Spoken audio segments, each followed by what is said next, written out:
Hello. Once you've logged into LiveBinder after setting up your account, you will see that there are many different features that you can use. You're somewhat limited to just using regular tabs and sub-tabs if you do not upgrade, and you also have a limited number of binders that you can use. However, that shouldn't limit you too much whenever you first get started. So you can see that there are a couple of different tabs over on the left. For me, I have an announcement here that says I have over 1,000 views, so I've earned 5 free new binders. So that is one way that you can earn more space without having to pay for the upgrade. All my binders are listed here as well, any that I have that are public. So far, it is just this research one. Unfortunately, every time that you click on the list over here, it opens up the announcement one again. Private binders, these are the ones that I've created that I haven't shared with the public. And then assigned, if a teacher or a colleague assigned them to me, they would pop up here. Same thing with if I had identified specific shelves, you would see that here.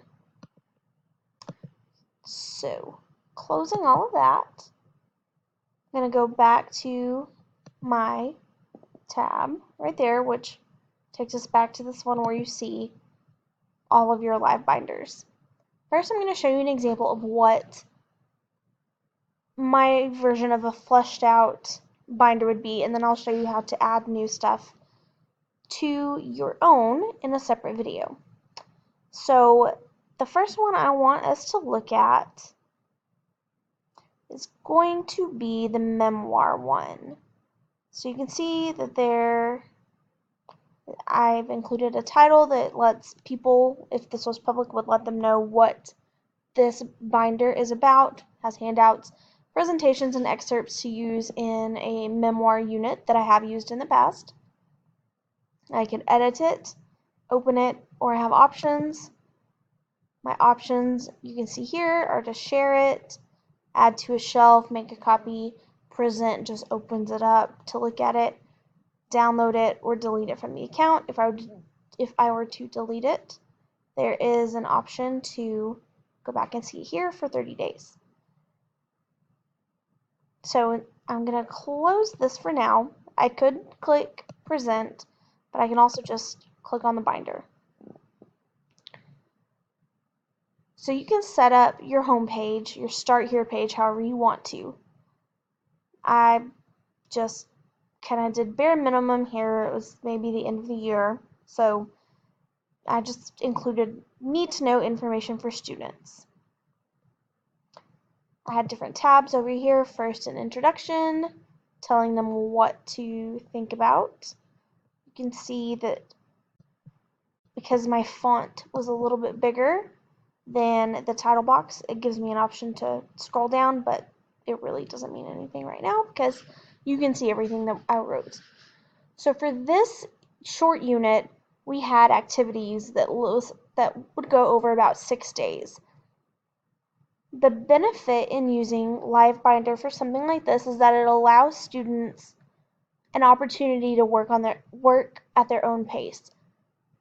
There are a bunch of different things that were assigned during every day. Some students excelled at different parts of the unit, and so this allowed them to work more quickly through parts that they needed to, spend more time on times that they needed to spend more time. So you can see here on this day 1 that I have more, or I didn't write anything on that page, but there are sub-tabs that are included here. I gave them examples to look at using Padlet. Gave them just in general instruction about what a memoir is, actual examples from peers, and then some that I found on YouTube. I could split this up differently into separate sub-tabs if I wanted to, instead of using the Padlet and having it all collected there, but this was how I chose to use this one. For the assignment, I put the instructions, listed them out clear, added more specific information to how I wanted it created on this other side. I personally like the layout because it helps to differentiate things and break and chunk it a little bit more. That's just a personal preference of mine though. We go through, we can see I give instructions in general on the day 2 page. On the sub-tabs, there were a lot of different options. One, I could just upload a Word document. You would have to click on it to view the link. Another one, I was able to embed a PDF. I realized that not all of these have citations on them. That is definitely something that I will improve before showing that in class again. But this is just an example to look at, of course. And then this came from another PDF from our online textbook. I tell them specifically what assignment that I'm wanting because we were using tablets. Students could pop this guy out and type directly into it if they wanted to, or I did have paper copies for those students who were more comfortable with doing that. Another benefit of having assignments like this on LiveBinder is that when students are absent, especially in the spring, it gives them an opportunity to find all of the assignments and all of the work that you're doing in one place for that unit. So it helps for makeup work, and it helps for parents who want to know what's going on. Even here, the last assignment for that day would have been this exit ticket. Again, if a student's absent, they can find that and not miss out on the points or the experience or the discussion from the exit ticket. I broke down what the assignment would be that day into different things. For most students, it took them more than one day, so it was good to have this set up where they could go a little bit at their own pace. For something like this, we did it all together with this timer for this short bell work that we had, which was a little bit more than bell work, but we had this here so that students could see the prompt on the board and we could work through stuff together. So instead of it being a PowerPoint, it's just similar to a PowerPoint, just all found in LiveBinder. And I was able to include embedded clips from YouTube so that they could find examples, along with another clip from our lovely Texas Tech Red Raiders. Gotta say guns up. Sorry, I know it's UNT, but guns up, go Red Raiders.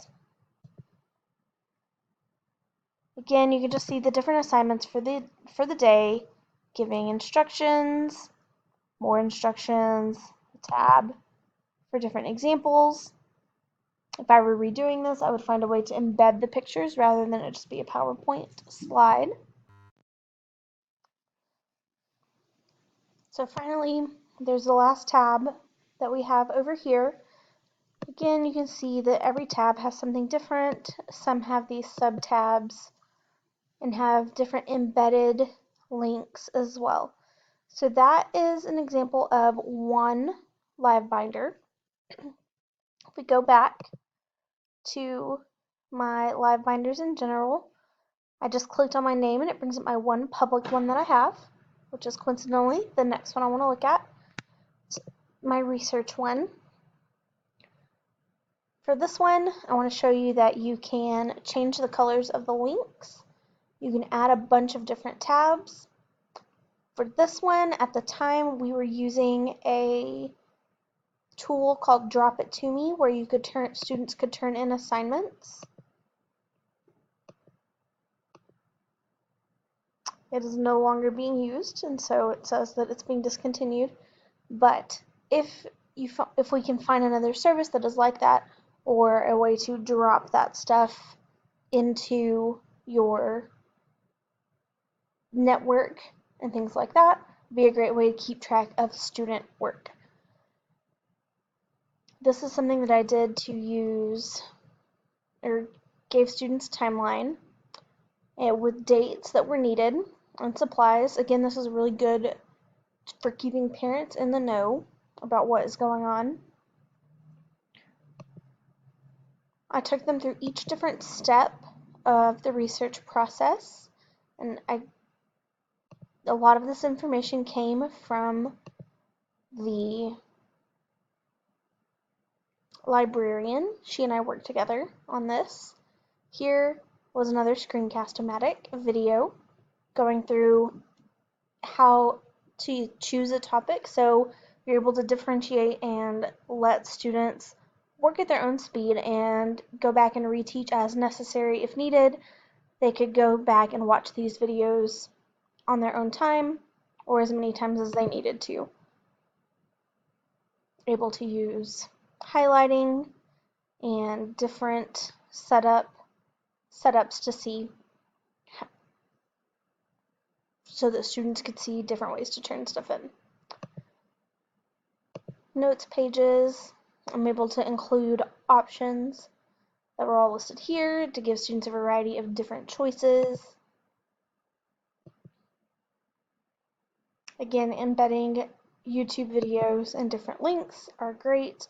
You can include Word documents. I would prefer that you can see it here, that it is more embedded than just clicking the link.